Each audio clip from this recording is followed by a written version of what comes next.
Hello and welcome to the Grand Line Review, your source for everything One Piece. Today we are going to pick up right where we left off in One Piece history and jump straight into an arc review of Syrup Village.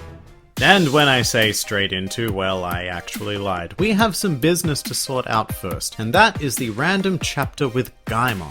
It doesn't fit into the Orange Town or Syrup Village arc, however it is incredibly important to mention because rather surprisingly this Gaimon side trip is where we first learn about the structure of the One Piece world, in regards to the Grand Line and the Red Line. So this little mini arc is actually pretty integral to read early on in the series, if just for that alone. And a weird fact to bring up right here right now is that the whole Gaimon thing takes place after Syrup Village in the anime, rather than after Orange Town in the manga. And so in the anime, Usopp is also present here. Once again, I'm not exactly sure why they decided to change the order around like this. Maybe they just wanted to assemble a crew as soon as possible, I don't know really. It's just another example of an odd Toei decision. But let's head into Syrup Village. This arc spans 19 manga chapters and 9 anime episodes, and I'm not going to lie, it's one of my least favorite arcs in the entire series, if not the least favorite. So fun fact, when I first became aware of One Piece it was due to the 4Kids dub airing on Cartoon Network.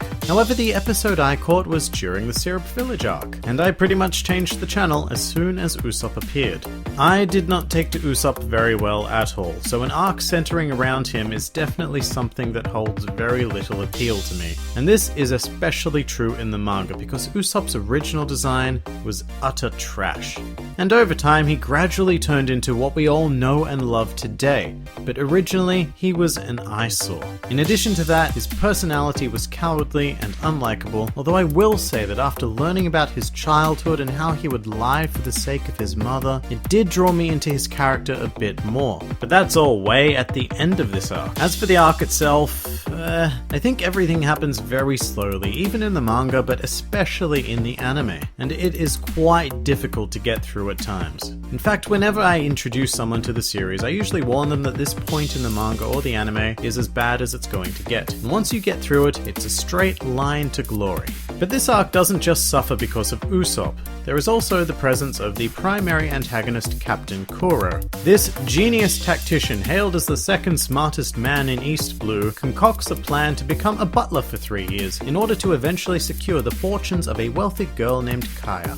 And if there's a part of this story I will give credit to, and trust me, there aren't many parts like this, it is here, because the idea of a pirate just trying to retire and get out of the game is pretty cool, and I don't think we've really seen it since in the series. With that said, his plan involved him doing something he absolutely hated for 3 whole years of his life, when he could have easily just burst in, slaughtered the entire family, stolen the fortune, and retired somewhere nice. Instead, Kuro's long-form plan is foiled by a cohort of rookie pirates and a boy with a slingshot. And it's such a ridiculous shame because the idea of Kuro is incredibly cool. I love his combat style, and any flashback featuring him during his pirate days is fascinating. I would have much preferred to see Pirate Captain Kuro rather than this watered-down retirement butler Kuro we got.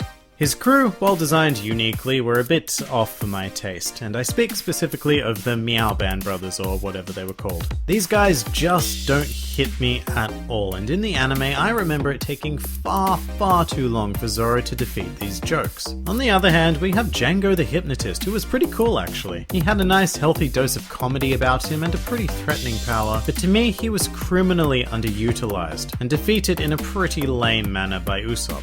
Okay, I need to stop hating on Usopp, but honestly, I credit his original design and the Syrup Village arc in conjunction with the 4Kids dub as the reason why One Piece never really took off in the Western world. And yeah, we're getting over it now, but still this barrier held this amazing series back for at least a decade.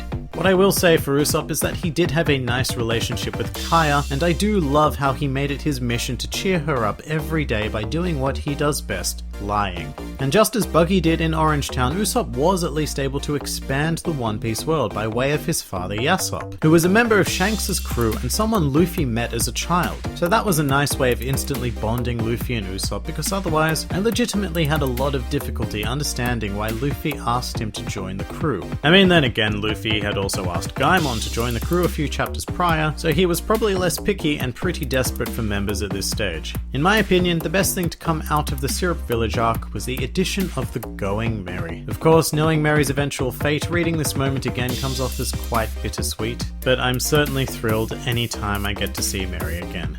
And really, I think that about does it for Syrup Village. It's a bump in the road for me and an arc I always need to force myself to slog through. It has some good moments and some cool ideas, but it really doesn't stand up to the rest of the series in any way, shape or form. Next week, we are going to be jumping into the Baratie arc, a significantly more exciting story for every reason imaginable. If you enjoyed this video, then feel free to like, favorite or subscribe, and please do comment with your thoughts on the Syrup Village arc.